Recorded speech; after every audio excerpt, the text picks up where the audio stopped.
Hi everyone, it's Jackie at Spare Room Studio and I'm back today to colour in Matchstick Mouse. This is just finishing off a page here.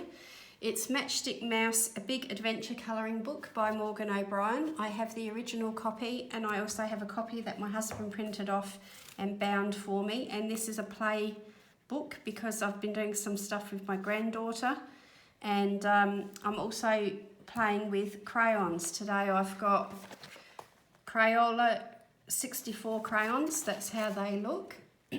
I ordered this set just recently and I've been using those.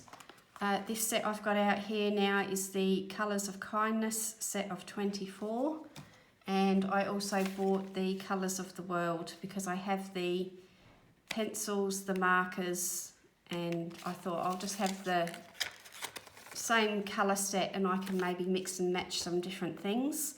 And I thought it might be worth just showing you how I'm doing this. I'm very much new to using crayons in this way.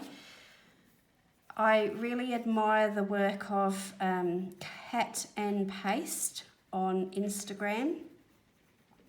If you're on Instagram, go and check her out. She does amazing stuff with with crayon coloured pencil. She does use coloured pencil amazingly as well. She's a great colourist. So if you're on Instagram, you don't already know her, go and check out her page because she's got some fabulous stuff. And it intrigued me to have a go myself. And I feel like I need a different sort of blue than what this little set has got. So let's just take this one out here. I think it's got the... What is this one? Cerulean. My granddaughter's been playing with these with me, so they're not in any particular colour order. We just shoved them all back in the box when we were finished. But I'm pretty new to playing with crayons. I think even as a kid, I don't remember having Crayola products per se. I know I had some crayons, but I don't remember what brand they were, and I don't recall liking crayons very much as a kid. I think I've always enjoyed coloured pencils and markers more. I've always had a preoccupation with we used to call them texters when I was a kid, but water-based marker it was. And I always had a preoccupation with texters, so it stayed with me all of my life, it appears, because I'm really enjoying them at the moment, but obviously working with them in a way that is very different to what I was as a child. So, but I thought I'd just show you that I'm very much out of my comfort zone here, and I don't know what I'm doing. If Cat and Paste watches, she's probably going to have a bit of a chuckle to herself. But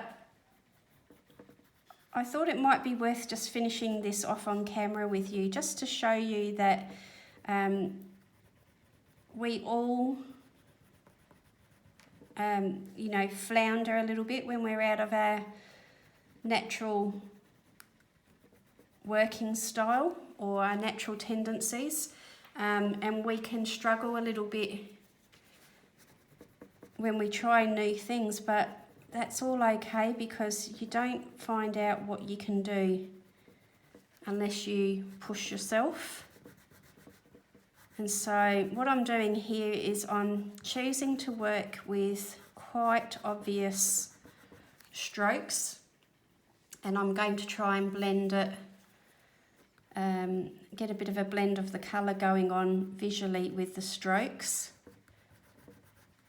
Now what I did in the background here was I actually tried some solvent, and what it really did, or what it seemed to do to me, was take that top layer of wax off of the crayon, but didn't really do much to blend the colour, and it left it with a bit of a strange texture here, but that's okay, it's effective in itself.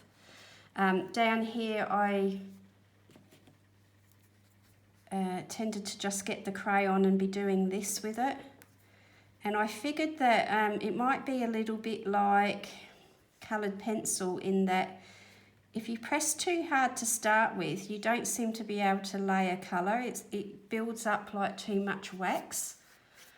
So it might be better to do it in lighter layers and come back over time and darken it up. That's my thinking. I mean, you know, Kat, if you're watching, do please leave a comment if I'm saying something ridiculously wrong, because I really do admire the way that you get your crayons to look. So here I'm doing a bit of everything. This is where I've used some lines as well. I used a little bit of solvent. I figure with crayons it's best to not try to remove all strokes, you know, all lines, all texture. You just have to kind of embrace it and work with it, is my thinking. So I'm just going to try a few different techniques and see whether I can get it to blend sufficiently in a way that I like. But I'm thinking, you know, this is a curtain, it's fabric. Fabric isn't always smooth looking. You know, some fabric has real obvious texture to it. So I'm just going to leave some of that. And as I said, it's a play piece. I've got little specks of crayon crumbs, you know, wax crumbs everywhere.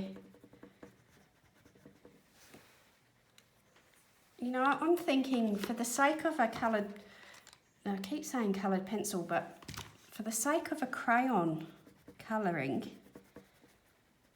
that's not looking too bad. You know, visually the colours are starting to blend.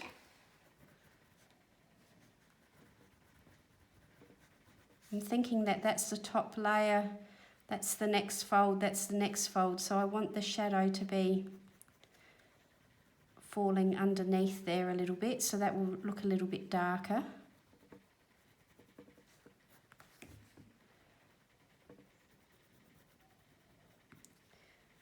And a little bit under there.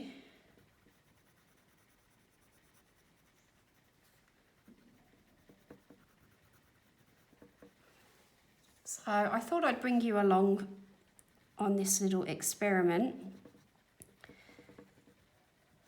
Let me know whether you use crayons yourself and how you find them. Let me know whether you just don't want to see any of this sort of thing again. Or maybe you do want to see more of it. Maybe I should do one from scratch for you on camera, and let me know if you would like that. Like to see that. I'm just looking for a white. Now, thinking about the white, something that I did a little bit when I was learning to use watercolours during classes was that you can actually preserve some of the white of your paper. Say if I was doing a watercolour here, you could do a light layer of white crayon to preserve some white areas and then watercolour over the top of it, and the watercolour resists the wax crayon and it would keep the paper white. If you don't plan to, you know, purchase too many things and get into watercolour really heavily, that's an alternative to masking fluid. It's the same sort of concept. And if you're only working in colouring books rather than, you know, trying to produce a piece of art that's going to work long term, I wouldn't necessarily recommend a wax crayon for that. I don't know what that would do to the longevity of the artwork and the paper and the pigment and so on, but I'm thinking for a colouring book it might be a handy little tool that, say if you've got a sky with some clouds and you don't want to go over the clouds, just do a light layer of white wax crayon along there, and then your watercolour should come to that, reach that wax barrier and not go over it. So that's just a little thought while I'm using the white. So what I'm using the white to do is basically like I would with possibly a coloured pencil, where you use a coloured pencil to burnish your colours and do a bit of blending. I'm just using the white to do that.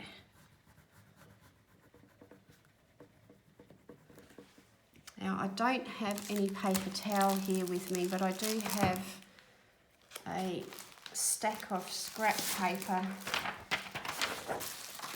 and I'm just going to clean that gunk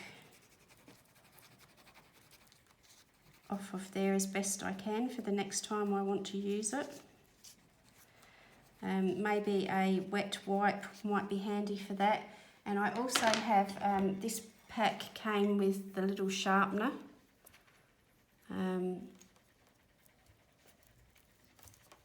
We could possibly use that to clean off some of that build up as well. So some of the packs come with that little sharpener with it, which is handy for just creating a small bit of a point there for you again. Gee, this wax gets everywhere. Sticky. I could possibly have a bit of static too in my hands, so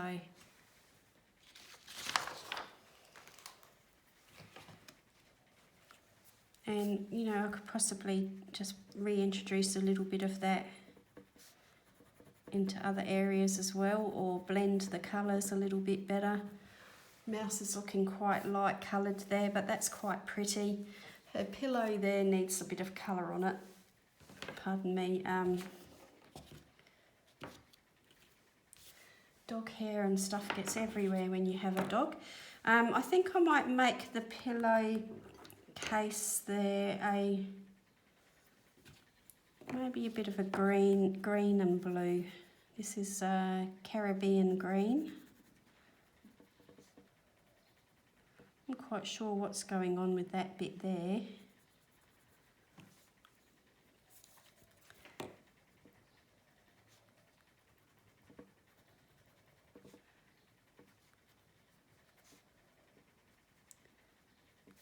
It might be just enough colour there. And her book, let's maybe do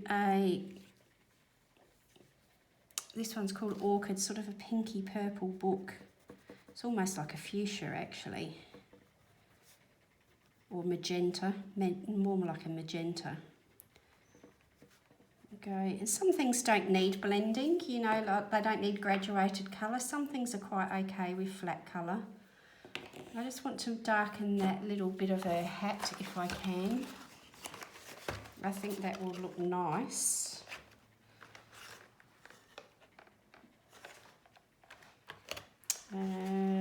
Let's have a look. Red violet, a bit of red violet on there, just on the edge. I think I'm reaching the maximum that the paper can cope with.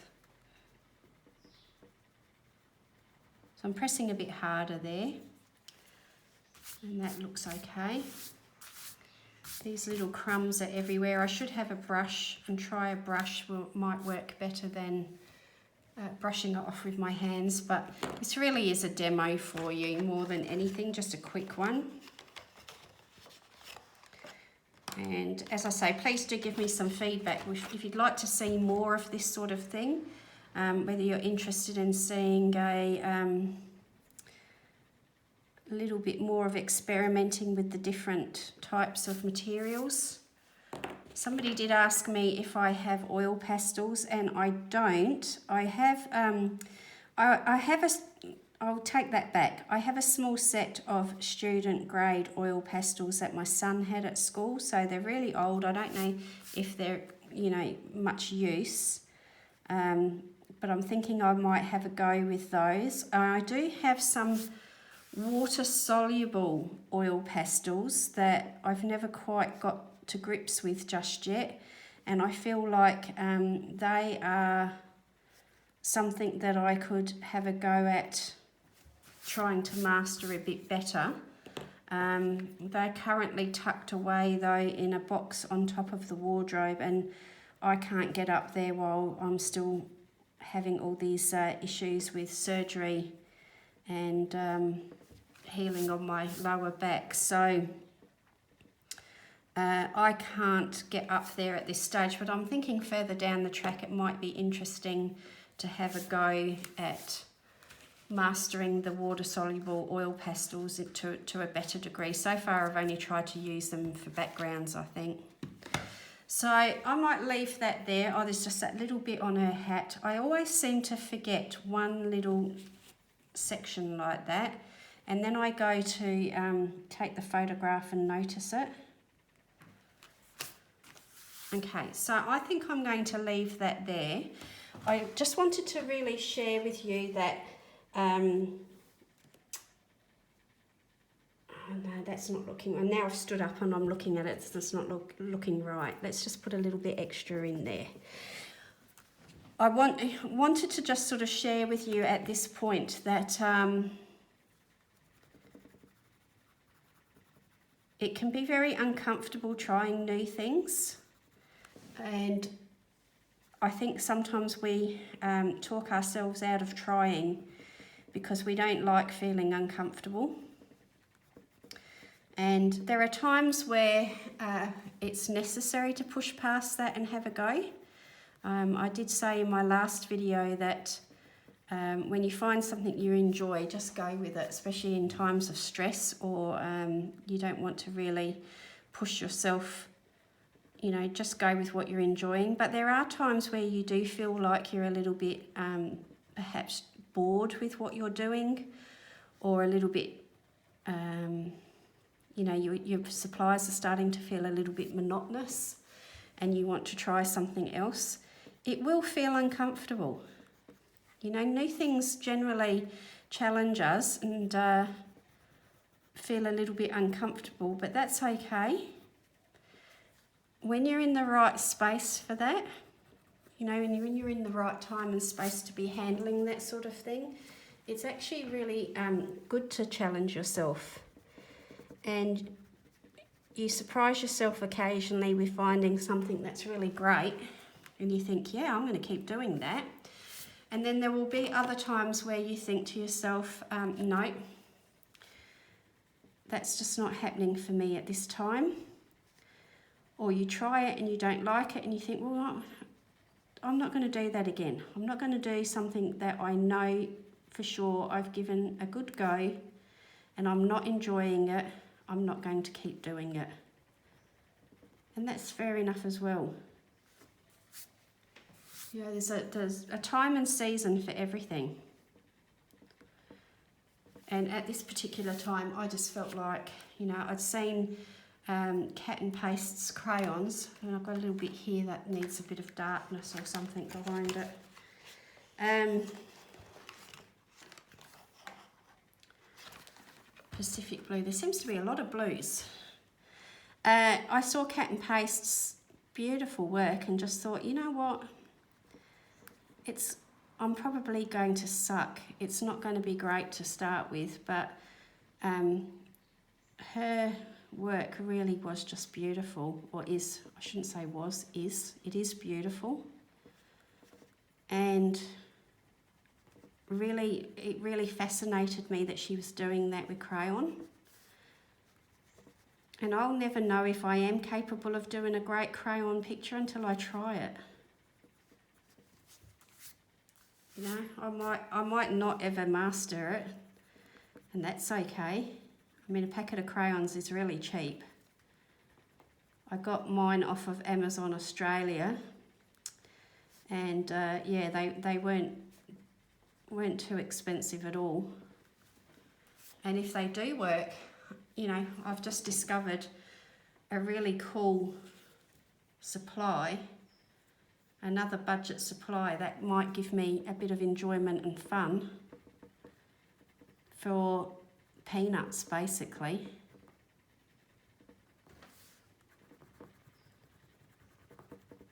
And if not, I'm sure my granddaughter can use them. And if not, then they can go into perhaps the, you know, the charity shop,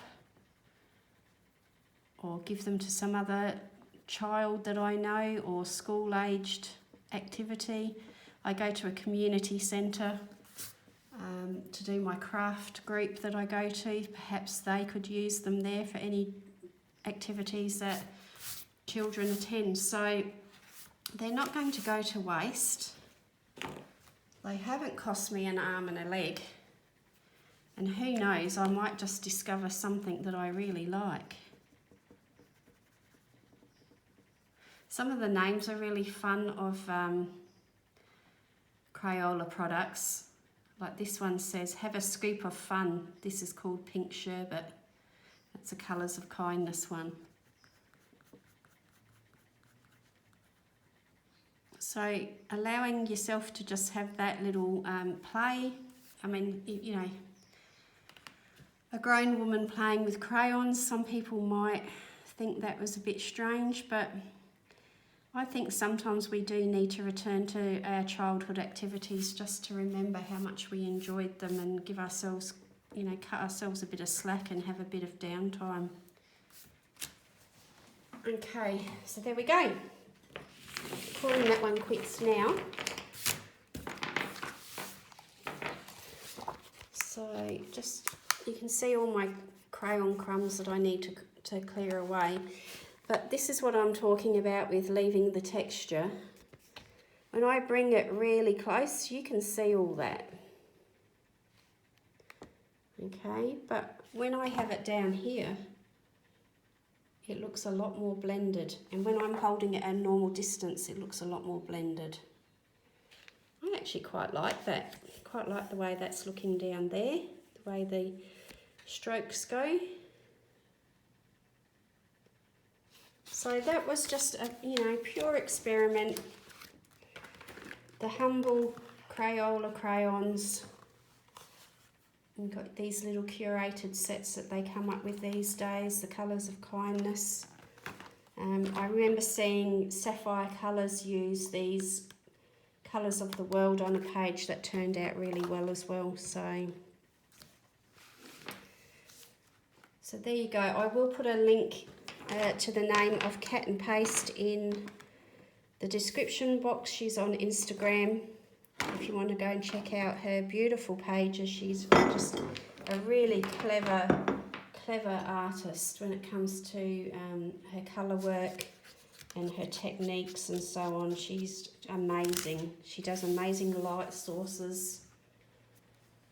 So there you go. Thank you for joining me for this little quick one. Let me know what you think, whether you'd like to see some more crayon colouring and or whether you'd rather not see it. And I will see you in the next one. Thanks for being with me. Bye now.